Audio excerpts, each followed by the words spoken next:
Hello, Fowlerville High. I'm Lexa Elzerman And I'm Sam Riker. with your GTV Wednesday edition. We have a great show for you today.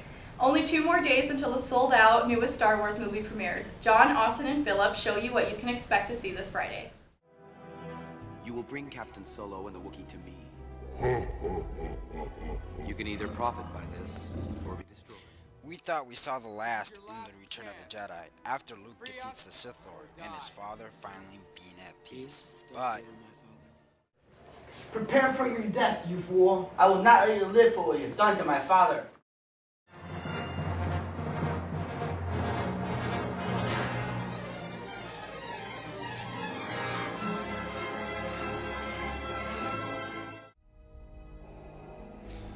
in the new movie, The Force Awakens, the Jedi and the Force finally return with Disney Studios.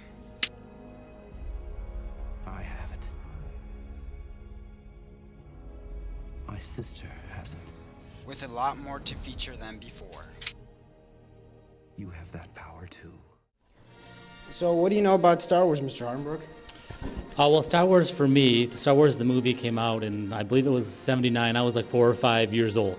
So it was the first real big screen picture movie that wasn't Disney that I went to see. So I've been in love with Star Wars ever since I was little because that was before real cool special effects and CGI that your generation's grown up with. So I know quite a bit about it. I won't go into those details, but it's something that I grew up with and I love very much. Do you like how the 6th movie ended? I did. You know, I thought they did a nice job with the idea that if George Lucas wanted to come back and add on to the series, I thought it left with a little bit of closure. So you saw that Darth Vader turned back into his father and was at peace, but it still could develop the story a little bit later with more movies if need be. Are you going to go watch the 7th movie? I know that this might cause some laughter, but my friend and I, we have tickets for opening night. So we already have bought our tickets. We got them before Fandango crashed, the online movie site. So yeah, I'm looking forward to it. This movie comes out December 18. Good luck finding tickets because they're all sold out. Looks like the Force will be strong with this one.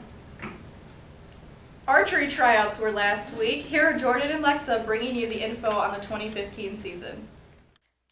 Archery tryouts wrapped up last week with a great turnout. Here's one of the assistant coaches to give you more info on the team. I'm Ann Allen. I'm one of the assistant coaches here at the high school for the Fowlerville archery team. This is our 2nd year in existence. We can take up to 28 members to a team. We can do like an A or a B team. Our goal every year is to go to states, nationals, which is in Kentucky, and then worlds. We did make it to worlds last year as our first year as a team, and that was in Nashville, Tennessee. And we're looking forward to going to Myrtle Beach, South Carolina this coming year. Archery by definition is the sport or skill of shooting with a bow and arrows, especially at a target. What I really like about archery in general is that it incorporates all different social groups. You could be the weakest person in school and yet be the best archer in school. You could be the strongest person in school and you could still be a moderate archer. It really brings together people who are from different social cliques and it brings them together to one common goal. Well, archery is a pretty coolio thing to do. You don't have to be great to start, but you have to start to be great. And it's just for like anybody who wants to have fun and have a good time. It's not too serious, but it's also not a joke. It's just a good thing to do. It's fun. At competitions, each individual will shoot a practice round followed by 3 rounds at 10 meters with 5 arrows. Then we repeat the same sequence at 15 meters. Scoring is out of 300 points and you have to shoot 270 points to get your varsity letter. We are looking forward to a great season from the archery team. Good luck, archers. This is Lexa and Jordan signing off.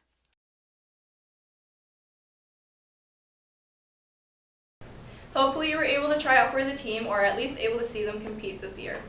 It's that time of year when many people are heading on vacation over Christmas break. John, Austin, and Philip give you insight on some of the great places to travel this holiday season.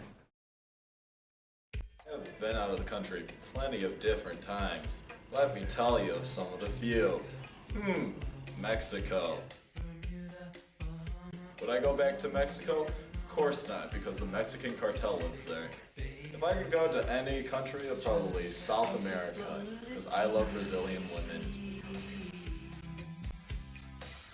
I've traveled to Canada, Mexico, England, Italy, Spain, Switzerland, and of course France. I would go back to any country in a heartbeat, but especially France. I would probably live in France because it's very diverse. It has lots of geographical things like oceans and mountains and flatlands and green space, and it's extremely beautiful. Yes, I've been out of the country. I've been to Mexico. If I could go to any country, it would be England because they have really cool accents. If I could live in any other country, it'd be Mexico because I could go to the beach every day. I have been to the South Pole. I want to go to the North Pole because I want to meet Santa and all the elves. I would live in the North Pole because I want it to be Christmas forever. We all love going on vacation for the holidays, but don't we all wish we could go to the North Pole and visit Santa?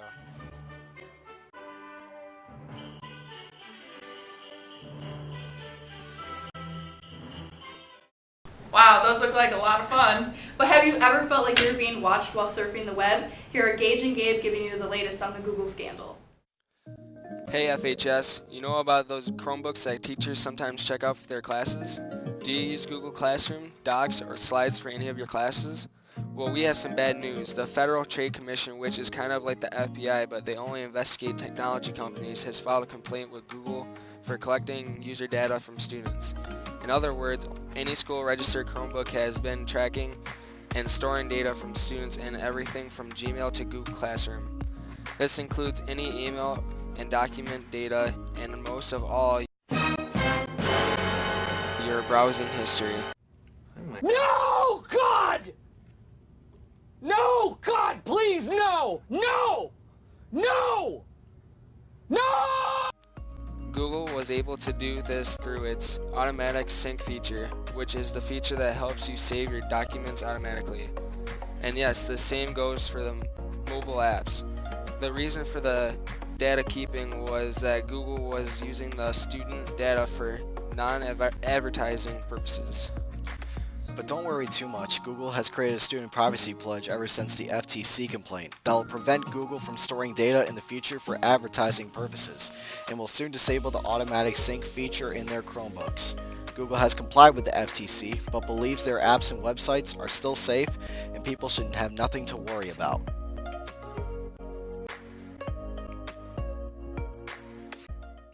So don't ask Priscilla Walsh if they can. This has been Lexa and Sam signing off.